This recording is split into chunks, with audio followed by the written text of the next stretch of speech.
No todos los aludes son iguales. En esta época del año los más frecuentes son los de placas de nieve y hielo y las avalanchas de nieve en polvo. En cualquier caso, si nos sorprende uno de ellos, las posibilidades de escapar son casi nulas. Contra más pesada la nieve, contra más bloques lleve, pues más posibilidades de politraumatismo, y contra más en polvo, sean más posibilidades de muerte por hipotermia y por asfixia. Revisar la meteorología y los informes de aludes en el último minuto, conocer nuestra capacidad física o llevar un equipo como este por si nos sorprende una avalancha son algunas de las recomendaciones.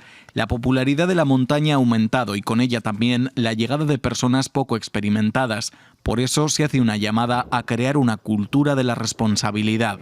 Que la gente se conciencie de que salir a la montaña implica una serie de peligros, una serie de riesgos, y que hay que formarse adecuadamente para ser capaz de gestionar esos riesgos de la mejor forma posible.